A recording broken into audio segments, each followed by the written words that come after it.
Lately, Bowers and Wilkins have been killing it. Between the new PX7 range and the new PX8 S2 that they've just released, they are firmly now one of the best players in the audio headset game. I mean, they've always been top of the game in other things. Their biggest problem is price, but price for performance, I firmly believe that the PX7 S3 now makes it their greatest over-ear headset yet. And that's not the only reason. The most obvious improvement is the shape. The ear cups fit way more flush with your face than the S2Es, which protrude out a little bit too much for my small head and for my liking. I like things a little bit sleeker. Even the Beast, the first version of the PX8, feels so much bigger, in my opinion, than they should be. It seems that the PX8's S2s have changed that, but I've yet to do that review, so stay tuned for that. Comparatively, the sound is a step up from the S2Es and a downgrade from the original PX8s, but the diminishing returns, personally, I feel aren't worth the price bump. That sets the quality of the sound for the price that you pay perfectly for myself. And also there's an EQ in there, so you can get in there and like tweak this for yourself. But having the smaller, lighter form factor plays a more important role for me as somebody that uses headphones. It doesn't matter how great the sound is if they are too heavy or if there's something about it that feels less comfortable. If I've got two of them on my desk, I'll pick up the more comfortable one. They've achieved this in a couple of ways. Firstly, they've got this brand new 40mm driver, which, you know, they've made smaller, and that's allowed them to build a far more compact shape of ear cup. And it's definitely a sonic improvement on the previous ones. I'd say, and this is my opinion here, that they do put up a great fight against the PX8s, although the PX8s do come across with more fuller sound. And of course, that's if you're comparing them side to side. If you listen to one and then the other, you're going to notice it. I don't think many people would be able to tell the difference in that comparison if they didn't try them out immediately next to each other. It's actually a trick that TV shops do. If you go into a shop to buy a television, they put televisions up next to each other that clearly are different, and clearly there's a winner. But when you've got that one in your house, or if you've got the lower end model in your house, you don't necessarily feel that improvement. There's also a beautiful attention to detail in the build quality that's all around this thing. Like, this is such a stunning headset, and it's from the metal that they've got over here, from the metal arms and the beautiful leather cups and headband. And one of my favorite things is this texture that they've got, this woven fabric all around the device. It just makes it feel so much more premium. They do come in 3 different colors, black, white, and navy. And navy is the unit that I got sent, and I really like it. I think all 3 colors are really good. I love the inclusion of physical buttons on the device that Bowers and Wilkins have kind of kept a commitment to on their headsets, because I really don't like capacitive touches. They often get in the way. Those capacitive buttons, you often hit them by accident when you take them on and off, and it's extremely annoying. These buttons can be programmed using the app, which I'll get into. It doesn't have like the wildest programmable things, but at least you've got some option on what you'd like them to be. The battery life so far has been pretty incredible. Like, it lasts around 2.5 days on a single charge when I use it in front of the computer. I use them for my work on the computer. That is with ANC generally turned off. They claim to have about a 30-hour battery life with ANC turned on, and I kind of believe them.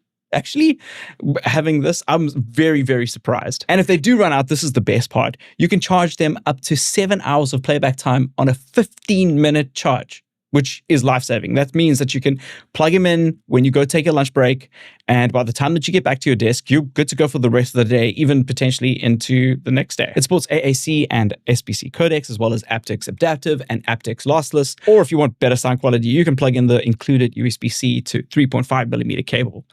There's Auracast support if you're into that, but my favorite feature has been Bluetooth multipoint. I've reviewed quite a few devices with Bluetooth multipoints in the past, but very often the problem I have with it is the inconsistency when it comes to automatically switching between 2 devices playing audio. Here, it's extremely reliable. I've been using them at my workstation, on the computer, and on my phone. So if I pick up my phone to scroll Instagram, it will automatically swap audio to my phone without me even thinking about it. And then when I'm done, I stop the audio, like if I press pause in Spotify or I close Instagram, and jump straight onto my PC, and it will automatically switch to that audio without any fidgeting or delay. It's magical. That's the future of Bluetooth. We need more of that multiple devices connected. There have been, on occasion, audio stutters when I've connected to my PC, but that's nothing that turning the headphones off and on again won't fix. I also suspect that it could be something that's up with my Bluetooth drivers on my Windows PC, or just there being a lot of signal in this room. But even then, it's happened on so few occasions that it makes me wonder, it's probably just a hiccup. The noise cancelling on here is great, although it's not perfect. Bowers have put in an 8 mic array on the outside to help combat outside noises, which is pretty effective, although not a complete isolation chamber if you want one of those. I say this all the time in all my headphone reviews, but still, nothing has really changed. The top of the range here is still the Bose Quiet Comfort Ultras, which is why my wife is still using hers with her neurodiversity. There's a transparency mode, which works, but it's nothing that I'd use consistently, although it's great for picking up a conversation if you have one in the office, or making a coffee order if you've got your headphones on and you don't want to take them off. The microphone works pretty reliably with calls, although not better than the existing mic on your phone. Calls, however, do sound great on here. So, when you're listening to somebody talk, and they might just have to put up with your voice not being perfect, but it's pretty good. Here's an example of how that sounds. This is what the microphone sounds like directly out of the headset. So you can let me know what you think. Is this good or is this bad? So let's chat about the app, because this is something that we all have to go through. I have mentioned the app on the Px8 review, and it's very similar. So you find your device, it's got your battery life and everything. It's got all your environmental controls that you can tap. So it's either pass through, noise cancellation, or just all of that stuff off. It's got your advanced EQ. Now, this is a very cool thing if you are worried about the sound quality, but this is the only pair that you can afford to spend on. If you can't get the Px8 S2s, for instance, you can build your own custom preset and then save that preset, which is really cool. So I've got a little bassier one that I've created that just sounds a little bit more fuller for me. It kind of emulates the Px8s a bit, and it's great. It also shows you your paired devices, so my phone and my computer.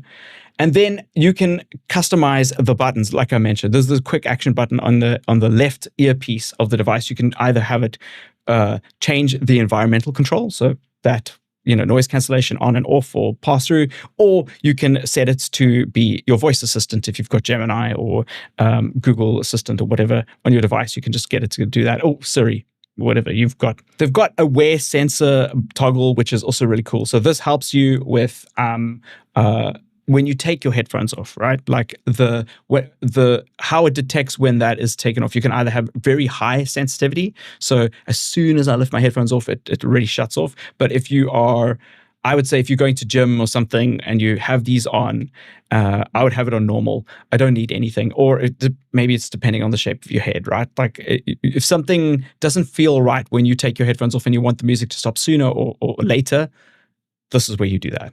See, the app isn't very fully featured. There isn't a ton of things that you'd like to do that you can do in it, but it does the basics pretty well. Overall, this is my favorite Bowers & Wilkins headset. It's got excellent sound. It's got world-class form factor, like in my opinion, so much better than the original Px8s. And the build quality is way beyond its league. It's just so good. And it's got all the features that you'd expect from a top-of-the-range flagship headset. This refinement overcomes its mild shortcomings. Like, there are a few of those mild shortcomings, like the unremarkable noise cancelling, the skipping Bluetooth hiccups that I had, that I can't identify what was going on there. But it is an incredible headset. Yeah. I'm so happy to be using this. Well done, Bowers. These are very, very impressive.